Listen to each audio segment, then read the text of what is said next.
Well, as Democrats continue to hint at the possibility of more new tax increases, two high-profile athletes shining new light on the issue of Americans moving to avoid paying higher taxes. Golfer Phil Mickelson recently complained about California's high taxes and said he might move elsewhere. Then he apologized for saying that. While Tiger Woods admitted that he left California in '96 for the same reason. He moved to Florida, which has no state income tax. And they are not alone. A number of studies suggest states with some of the highest taxes are also among those that are seeing their populations decrease. The high rates are in orange, while states with low overhead are seeing population growth. Some of those are in green. Joining me now, Simon Rosenberg, who's president and founder of NDN, a think tank and advocacy organization, also former campaign advisor to President Clinton, and Mark Thiessen, who's a fellow at the American Enterprise Institute and a former speechwriter for President George W. Bush. So if you look, Mark, at what is happening in the states that are eliminating their state income tax or lowering their state income tax, it is remarkable compared to the states that are choosing the opposite route. No, that's exactly right. I mean, look, what the Democrats don't seem to understand is that taxes affect behavior. And so what you have a situation is in high tax like California, where their tax policies have become confiscatory, people are fleeing in droves. And it's not just Phil Mickelson and Tiger Woods. In the last 2 decades, the state of California has lost 3.5 million residents who have fled that state. That's the equivalent of the entire state of Connecticut that's left the state of California. And you contrast that with the 9 states in this country that have a zero state income tax. Those states, according to a recent study in the last decade, created 62% of all the new jobs, net new jobs created in this country in the last decade, when they only have 20% of the population. So what you see is that in states with confiscatory tax policies, people flee, and investment flees, and jobs flee, and all the rest. And in states where they have low taxes, people come, people invest, people create jobs, and expand. And so you've got 30 Republican governors trying to create a welcoming environment for business, and you have Barack Obama who's trying to remake America in the image of California. Simon?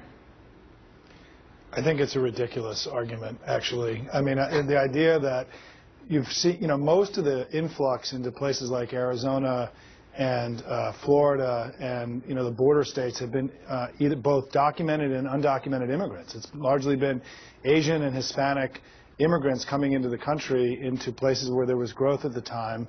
It's not that people were leaving other states, it's that that's where the migration in the country went. And in fact, large numbers of the people in Arizona and Texas are undocumented immigrants, right? I don't think they were going there to avoid paying income taxes. It's where the jobs were. And I just think this idea that in this complex economy you can reduce the population movement from the north to the south, which has been going on for generations, frankly, to low tax rates it's just a bridge too far, Mark. I mean, I have a lot of respect for you, but it's a farcical argument, and there's no basis in it whatsoever. He respects you, but you're being Simon, farcical and ridiculous. No, it's ridiculous. Go ahead, Mark. Simon, how do you explain the 62% of the jobs in this country in the last 10 years have been created in the states that have a zero income tax rate, whereas states like California are shedding jobs, states like Illinois are shedding jobs. All the states where the taxes go up, the economies are in the tank. And the reality is, we just had negative economic growth last quarter, and it's not just because of Obama's defense cuts. It's because of the fact that there was a threat of a massive tax increase. They put a chill on private sector job creation. I do want to ask you about that. Let me just jump in and ask Simon about that, because even President Obama said when we were in the recession you shouldn't raise taxes. He said after we're out of it I'm going to raise them, but not during the recession. Here's that. It's a short clip. Watch.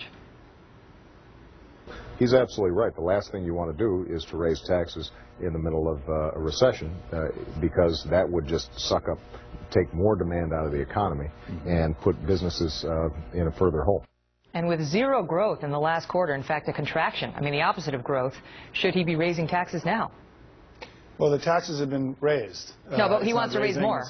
No, well, the discussion is in the future, because in order to get the deficit under control, we're going to have to do 3 things, right? But he said we shouldn't do it. He said when you're in recession, we shouldn't. No, Megyn, but we're not in recession, Megyn. We're not in recession. Right, but we have zero growth. We have contracted growth, so that's my question to you. We're not in recession. We're not in recession. We're not in recession. In fact, there was a lot of positive. No, there was lots of positive economic news. I was on Fox Business last night with 2 conservatives talking about all the good news in the American economy, right? So don't jump to conclusions on this. The point is that what the president president has proposed is what we're saying, and I'm happy to own this, right, is that if we want to reduce the deficit, which Mark and you and many other people want to do, we're going to need more revenue, we're going to need to get health care costs under control, we're going to have to cut defense. I think all three of those things can get done soon in order to make a real dent in the deficit, and I hope it gets done in this Congress this year. Not me. I never said how I feel about the deficit. I like seeing it big. I like seeing huge debt. It makes me happy to see this. See, I'm not the only one who her budget. Mark, I'll give you the last word.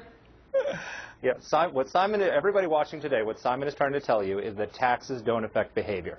That raising taxes has absolutely no impact on the economy, has no impact on job creation. I'm going to have to respond to this. And the reality is that the threat of a massive tax increase led to 1.2% economic growth in the private sector last quarter, which the Obama administration had predicted was going to be 4% growth.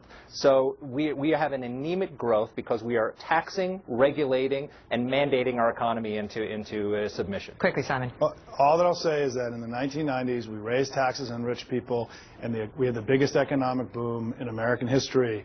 And so the point is this idea that taxes itself, by themselves, determine whether we grow or whether we contract is just simply fallacious. I gotta run. We're out of time. Thank you both so much. Up next, a new